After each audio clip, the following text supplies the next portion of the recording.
Post অফিসৰ account থাকিলে লাভ কৰিব 20,000কৈ টকা। আপোনাৰ আছে নেকি পোস্ট অফিসৰ একাউণ্ট? ফসল বীমাৰ 14,700 টকা সোমাই গ'ল কৃষকৰ বেংক একাউণ্টত।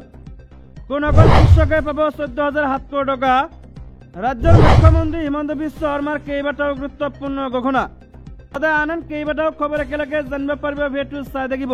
চেনেলটোত যদি নতুনকৈ আছে তেন্তে চেনেলটো ছাবস্ক্ৰাইব কৰাৰ লগতে ভিডিঅ'টোত এটা লাইক কৰি দিব। তেন্তে আহক বন্ধু বান্ধৱীসকল আজিৰ ভিডিঅ'টো আৰম্ভ কৰোঁ। নমস্কাৰ। ৰাজ্যৰ প্ৰথমটো ডাঙৰ গুৰুত্বপূৰ্ণ খবৰ হৈছে আপোনাৰো আছে নেকি ডাকঘৰৰ একাউণ্ট? ডাকঘৰৰ একাউণ্ট থাকিলে লাভ কৰিব প্ৰতি মাহে 20,000কৈ টকা। ঘৰতে বহি বহি মাহে 20,000কৈ টকা লাভ কৰিব। ডাকঘৰত ডাঙৰ সুযোগ।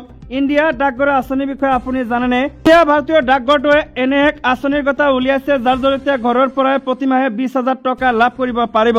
অৱসৰৰ সময়ত দেশবাসীৰ বাবে ভাৰতীয় ডাকঘৰ এটা ডাঙৰ আঁচনি উলিয়াইছে। ভাৰতৰ ডাকঘৰটো বৰ্তমান দেশৰ অন্যতম গুৰুত্বপূৰ্ণ আঁচনি প্ৰদানকাৰীৰ ভিতৰত আটাইতকৈ নিৰ্ভৰযোগ্য আৰু বিপদমুক্ত সংস্থা। ভাৰতীয় ডাকঘৰৰ এই সুবিধা কেনেকৈ পাব, এই আঁচনিৰ বাবে কেনেকৈ আবেদন কৰিব, শেষলৈকে জানি লওক। আজিকালি ভাৰতৰ বেছিভাগ মানুহে ভাল ঠাইত টকা সঞ্চয় কৰিব বিচাৰে, কাৰণ বিভিন্ন প্ৰবঞ্চনাৰ ফলত বহু লোকৰ ধন হেৰাই গৈছে। গতিকে বহুতে বিচাৰে নিৰ্ভৰযোগ্য আৰু বিপদমুক্ত কোম্পানী য'ত তেওঁলোকে চকু মুদি বিশাল সুবিধা লাভ কৰিব পাৰে। এতিয়া ডাকঘৰটোৱে এনে এখন আঁচনি উলিয়াইছে যাৰ জৰিয়তে মাহে 20,000 টকা পৰ্যন্ত এটা সময়ত পাব পাৰি। ডাকঘৰৰ আঁচনিৰ মূল উদ্দেশ্য হৈছে বৃদ্ধ বয়সত বহুতৰে উপাৰ্জন বন্ধ হৈ যায়, যাৰ বাবে বহুতে সেই সময়ত প্ৰতি মাহে কেনেকৈ কিছু টকা পাব সেইলৈ চিন্তা কৰে। এতিয়া ডাকঘৰৰ এই আঁচনিৰ জৰিয়তে জ্যেষ্ঠ নাগৰিকসকলে সেই চিন্তাৰ পৰা মুক্তি পাব। এই আঁচনিখনত যোগদান কৰি আপুনি প্ৰতি মাহে 20,000 টকা পৰ্যন্ত লাভ কৰিব পাৰিব। এই আঁচনিৰ সুবিধাসমূহ নিম্নতম 1,000 টকাৰ পৰা সৰ্বাধিক 30 লাখ টকালৈকে।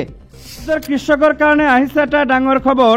ফসল বীমা যোজনা। মাটি থাকিলে লাভ কৰিব 14,700 টকা দিব মোদী চৰকাৰে।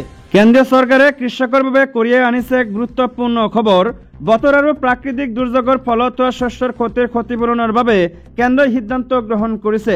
শস্য বিকল হোৱাৰ বাবে বৃহৎ লোকচানৰ সন্মুখীন হোৱাসকলৰ বাবে এয়া এক বিশেষ সুযোগ। কেন্দ্ৰীয় চৰকাৰে অতি সোনকালে প্ৰতি হেক্টৰ মাটিত 14,700 টকাৰ হাৰত কৃষকক শস্যৰ বীমা প্ৰদান কৰিব।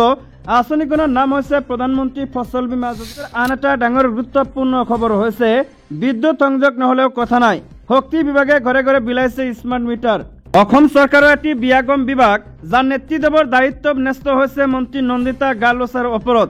বিভাগটোৱে ৰাজ্যত কিমানখিনি সফলতাৰে কাম কৰিছে সেয়া ডাঙৰ কথা নহয়, কিন্তু সময়ে সময়ে কিছুমান আজব কাণ্ডৰহে ৰাজ্যবাসীক জগাই আহিছে আমোদ। এনেধৰণৰ এক আমোদজনক ঘটনা সংঘটিত হৈছে বিশ্বনাথ জিলাৰ বিহালীৰ সীমান্তৱৰ্তী অঞ্চলত। বিদ্যুৎ সংযোগৰ নামত এটা খুঁটাও পুতি নোপোৱা বিভাগটোৱে অসম অৰুণাচলৰ সীমান্তৱৰ্তী বিহালীৰ বিহমাৰী গাঁও পঞ্চায়তৰ অন্তৰ্গত ঠাণ্ডাপানী, কাজিয়ামাটি, নাহৰজান আদি অঞ্চলত বাস কৰা কেইবাগৰো লোকক প্ৰদান কৰি আহিছে স্মাৰ্ট মিটাৰৰ লগতে বিদ্যুৎৰ বিল। বিদ্যুৎ বিভাগৰ এনে কাণ্ড স্বাভাৱিকতে হতচকিত হৈ পৰিছে গাঁওবাসী।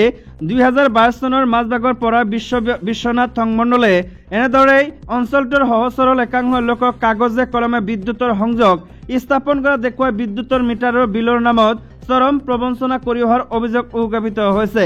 কেৱল এয়াই নহয়, সময়ে সময়ে বিদ্যুৎৰ বিল বিচাৰি অঞ্চলসমূহলৈ আহি বিভাগটোৰ কৰ্মচাৰীসকলে সাধাৰণ লোকসকলক হাৰাশাস্তি কৰাৰো উঠিছে অভিযোগ। উল্লেখযোগ্য যে অঞ্চলটোৰ কাজিয়ামাটি, নাহৰজানত আছে দুখনকৈ প্ৰাথমিক বিদ্যালয়।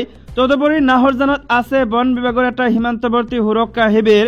অঞ্চল দুটাত বাস কৰা 300ৰো অধিক পৰিয়ালে দীৰ্ঘদিনৰে পৰা সৌৰ শক্তিৰ দ্বাৰা প্ৰাপ্ত পোহৰৰ সহায়ত চলি আহিছে। অঞ্চলটোৰ ঠিক 100 মিটাৰ দূৰত্বত অৰুণাচলীয়ে অসমৰ মাটি বেদখল কৰি ৰাস্তা ঘাট, বিজুলী যোগানৰ ব্যৱস্থাৰে পৰ্যাপ্ত সুবিধা প্ৰদান কৰাৰ লগতে অসমৰ মানুহক প্ৰদান কৰি আছে অৰুণাচলৰ ভোটাধিকাৰ।